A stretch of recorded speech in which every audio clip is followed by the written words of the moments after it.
I was born in Scotland at Scotland Memorial Hospital. I was born with a skin tag on my pinky finger. A skin tag is just an extra finger without any bone or anything, and it had a nail on it. So and when I was 6 months old, my father died. And when I was 5 years old, I gave my life over to Christ. I really didn't know what it meant to be a Christian. Also, whenever I was 5 years old, my mom got remarried to this guy named Terry. That was a real big adjustment for me. I asked God several times why my dad had to die and I didn't have a normal family. Now, don't get me wrong. I love my stepdad now. When I was 8 years old, someone picked on me about my skin tag and it hurt me really bad. When I was in the 2nd grade, someone picked on me about my skin tag and it hurt me really bad. When I was 8 years old, going into the 3rd grade, something tragic happened to me. I got bit by a mosquito, and that mosquito had a disease, and it went into my body. It was called Eastern Equine Encephalitis. To shorten it up, it was called Triple E. And it took 10 days for it to do anything. The night before 3rd grade, my throat was sore, and I was running a fever. And it took me the longest time to go to sleep. So the next day, I slept all day. It was about 5 o'clock when my mom woke me up to give me some more medicine. I was starting to have a seizure, and a seizure means that you shake really, really bad, and you can't help it. And your eyes roll to the back of your head, which is kind of scary. And my mom panicked, and she called 911. So the ambulance came rushing and took me to Scotland Memorial Hospital. I stopped breathing at the hospital. The doctors told my parents that I needed to go to another hospital. It was too foggy that night for a helicopter to find me, so they took me to an ambulance to Chapel Hill. It was hours before my parents got to see me. The next day, I went into a coma. My mom prayed so hard that God would help me get better. I spent 2 weeks in a coma and woke up, and I wasn't the same. My brain was different. I couldn't talk, I couldn't eat, or I couldn't walk.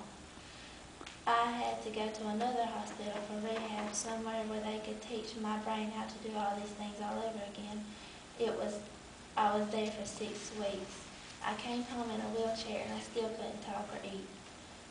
I had to go to rehab in Lombard, and I didn't like rehab because rehab, they made me get out of my wheelchair and they forced me to walk. And I knew that I couldn't walk, so that's why I got frustrated so many times at rehab.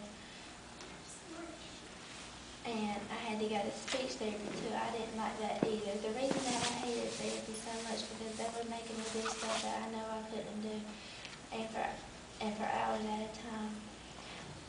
My mom's birthday, I started talking again. She said it was the best birthday present ever. God was answering everybody's prayers by me coming home and learning how to talk and walk again and to eat again. I was homeschooled for 2 years because I couldn't learn like everybody else. When I was in the 5th grade, I started going back to school, but it was only for part-time. Today, I'm in the 8th grade doing the same work as everybody else. I'm trying to play volleyball, keyword trying. God has been with me through everything. When I pray, He answers my prayers. Life is like a road sometimes. Sometimes it can be straight and sometimes it can have those turns. And what I mean by those turns is, I mean that like you can have situations that you can't face by yourself. And that is where God comes in, and you just pray and ask for His help, and He will help you. He will come with arms open wide for comfort, peace, and protection. He will help you through any situation and every situation if you just ask Him. God loves you more than you can imagine. He will help you through any situation or turn that you may have in your life. Philippians 4:13 says, I can do all things through Christ who strengthens me. So it doesn't matter if it's a big turn or a small turn. God will help you through it no matter what. The reason that I am here today, over the summer, God has been speaking to me, and I know this is going to sound crazy, but just listen. he wants me to be a pastor. So as soon as I found out that it was him, I said, okay, God, as soon as I graduate from Scotland Christian Academy, because this is where I'll be unless Jesus comes back. And I will go to seminary school, which is Bible school, and I will get somebody to build me a big church, and it will be so big and so beautiful that it's just going to be awesome. And God kept speaking to me and giving me visions, and visions of me preaching here, so that is His way if He doesn't want me to wait. So here I am talking to you about my testimony.